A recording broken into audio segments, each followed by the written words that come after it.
Good morning, good afternoon, good evening, good night, good day to you, depending where you are in the world. We're doing the nighttime devotion from the devotional Maranatha. The title today, A Heaven to Win. Luke 21:36. Watch ye therefore and pray always.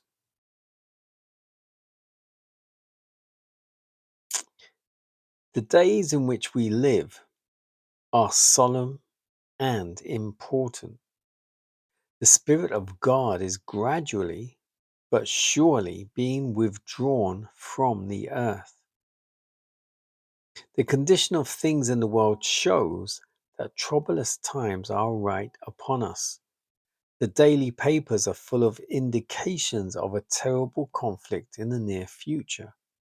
Bold robberies are of frequent occurrence. Strikes are common. Thefts and murders are committed on every hand. Men possessed of demons are taking the lives of men, women, little children. Men have become infatuated with vice, and every species of evil prevails. Everything in the world is in agitation. The signs of the times are ominous. Coming events cast their shadows before.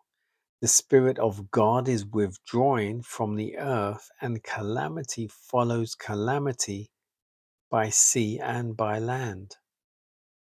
There are tempests, earthquakes, fires, floods, murders of every grade. Rapidly are men ranging themselves under the banner they have chosen. Restlessly are they waiting and watching the movements of their leaders. There are those who are waiting and watching and working for our Lord's appearing. Another class are falling into line under the generalship of the first great apostate. Few believe with heart and soul that we have a hell to shun and a heaven to win. The crisis is stealing gradually upon us. The sun shines in the heavens, passing over its usual round. Men are still eating and drinking, planting and building, marrying and giving in marriage. Merchants are still buying and selling. Men are jostling one against another, contending for the highest place. Pleasure lovers are still crowding to theatres, horse races, gambling halls. The highest excitement prevails, yet probation's hour is fast closing, and every case is about to be eternally decided. Solemnly there come to us down through the centuries the warning words of our Lord from the Mount of Olives. Take heed to yourselves, lest at any time your hearts be overcharged with surfeiting and drunkenness and cares of this life, and so that day come upon you unawares.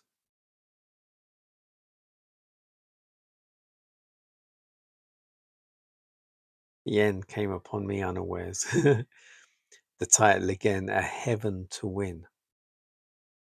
Watch ye therefore and pray always.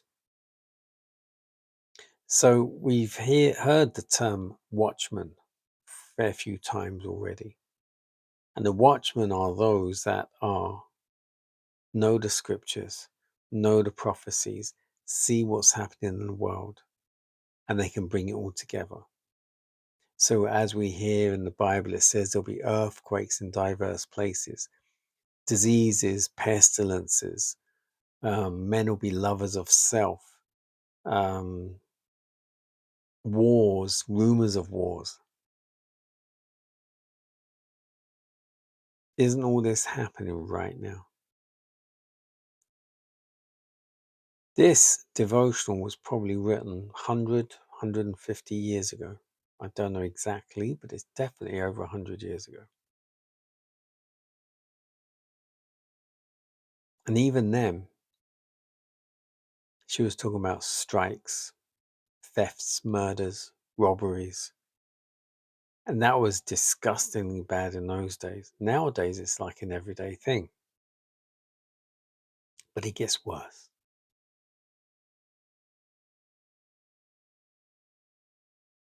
Possession of demons, she's talking about more so that not necessarily you see the demon in the person, but we will see that. We will see demons manifesting themselves in people, where the people will be changed grotesquely, contorted because of these demons twisting them up. And that will be the case. You kind of see it in the movies, they try and depict it, but it's nothing near as bad as it will be.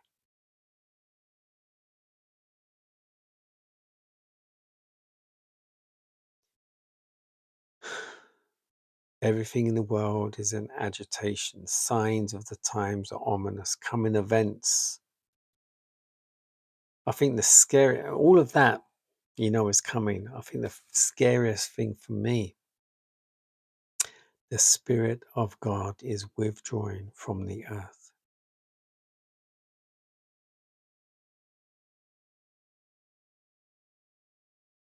I can't imagine.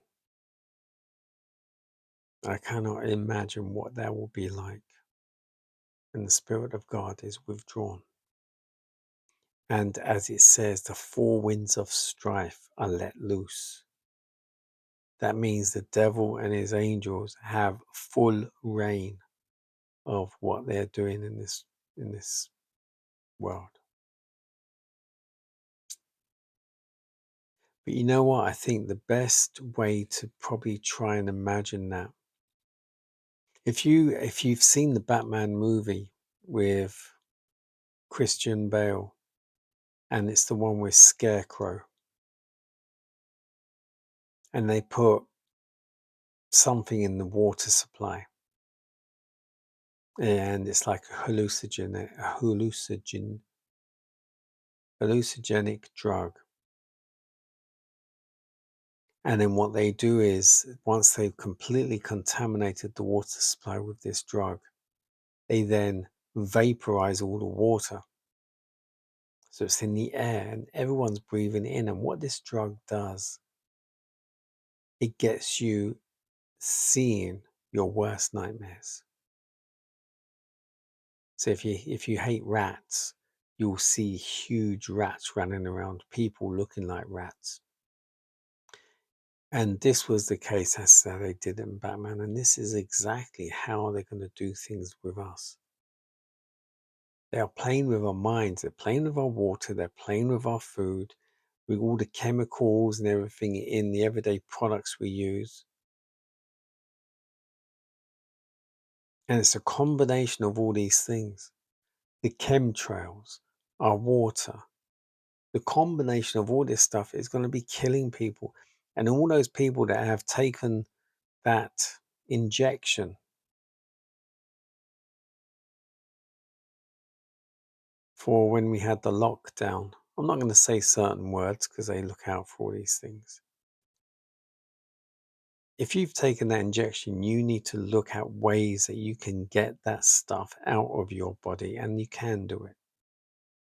You can flush stuff out. You can use certain things, get magnets to demagnetize to all of those microprocessors in front. Yes, there's nanobots, microprocessors in that injection, and it's inside your body. There's certain natural remedies you can take that deal with all the rest of the stuff that's running around in your body. Most of the people that have taken that injection are going to die. I can almost guarantee that.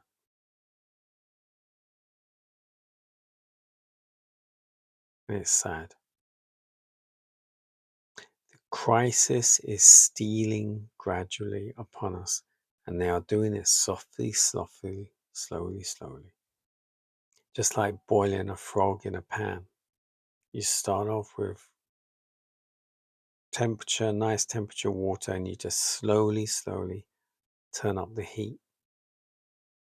And it's only when it gets too late, when you can't really move anymore because the water's too hot, because you got so used to it.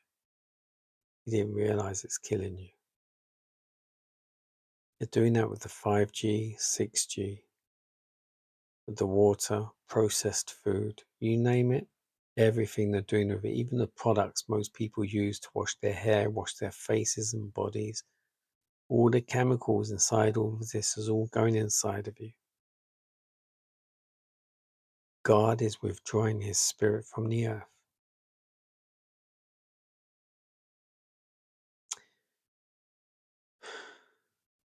I, for one, want to get to heaven. And our bodies need to be as pure as we can possibly be. And that's not just about the mind. That's about what we put inside our bodies as well.